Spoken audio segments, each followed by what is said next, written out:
Shalom buat kita semua, Bapak Ibu, saudara-saudari yang terkasih. Perkenalkan, nama saya Wanda Ambarita, mahasiswi Sekolah Tinggi Bibel Pro HKBP, tingkat 5 semester 9, yang pada saat ini sedang melakukan praktek lapangan 3 secara online di daerah Sending. Namun, dikarenakan pandemi COVID-19 ini, kami diberi tugas dengan tema bermisi melalui media sosial. Untuk itu, saya akan menyampaikan renungan singkat dengan tema orang yang sudah mengenal Kristus atau Kristen dewasa. Namun, setelah kita tonton dan dengarkan video ini, mohon di-like, di-komen, di-subscribe, dan diaktifkan notifikasinya, agar kedepannya kita bisa melihat konten saya yang akan saya bagikan di YouTube saya, dan jangan lupa di-share ya teman-teman. Nats kita hari ini terambil dari Filipi 3 ayat 10. Yang kukehendaki ialah mengenal Dia dan kuasa kebangkitannya dan persekutuan dalam penderitaannya, di mana aku menjadi serupa dengan Dia dalam kematiannya. Saudara-saudari yang terkasih dalam nama Tuhan Yesus Kristus, jika ditanyakan pada kita saat ini, apa itu pengertian dari mengenal? Apakah mengenal itu hanya sekedar tahu? Atau apakah mengenal itu adalah hanya sebuah hal yang biasa saja? Kata mengenal berarti mengetahui, mempunyai rasa ingin tahu dan ingin kenal, yang berarti ketika kita sudah punya tekad ingin mengenal, maka ada cara atau hal yang akan kita lakukan ketika ingin mengenal atau mengetahui sesuatu hal. Ketika kita ingin mengenal seseorang, apakah hal yang kita lakukan? Banyak orang mengatakan ketika kita ingin mengenal seseorang, pasti harus bertemu melalui tatap muka dan melakukan komunikasi.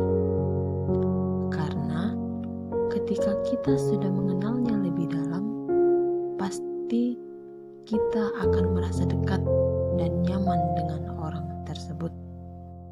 Seperti ada pepatah mengatakan, tak kenal maka tak sayang, yang berarti jika tidak mengenal seseorang, maka tidak mungkin kita bisa mengasihi orang tersebut.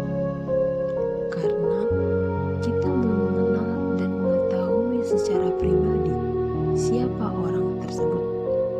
Mungkin kita hanya mengetahui seseorang dari rupa dan namanya, tanpa mengenal jati diri daripada orang tersebut. Sama halnya seperti Tuhan Yesus.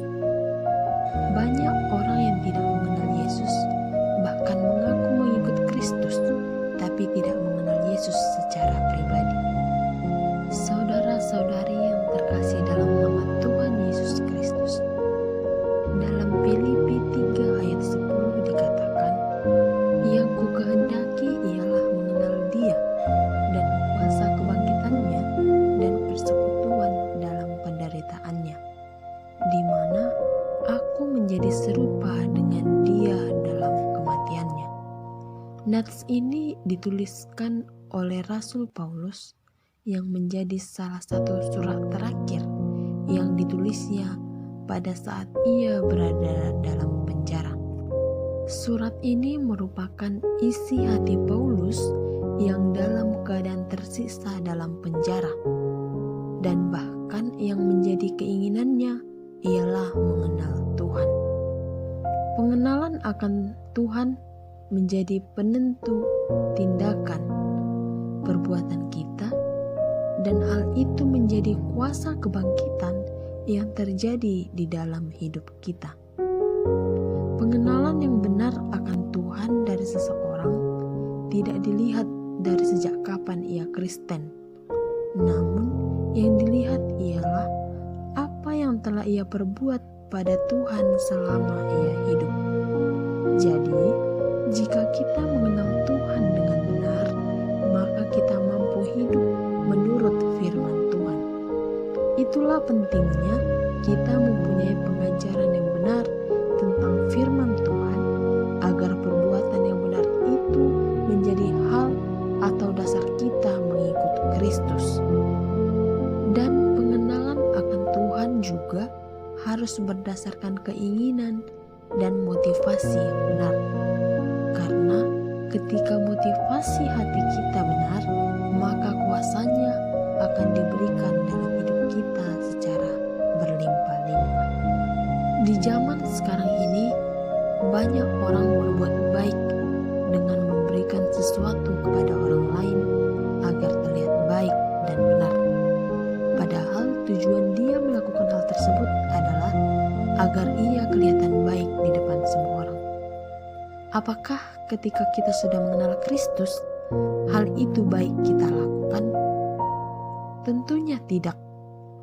Karena ketika kita sudah mengenal Kristus dengan benar, maka setiap persoalan yang ada tidak membuat kita putus asa dan tidak membuat kita mudah menyerah. Karena kita yakin dan percaya bahwa Tuhan akan memberikan kekuatan pada kita untuk menjalani setiap persoalan yang terjadi. Tuhan tidak pernah meninggalkan orang yang sungguh-sungguh mengenalnya.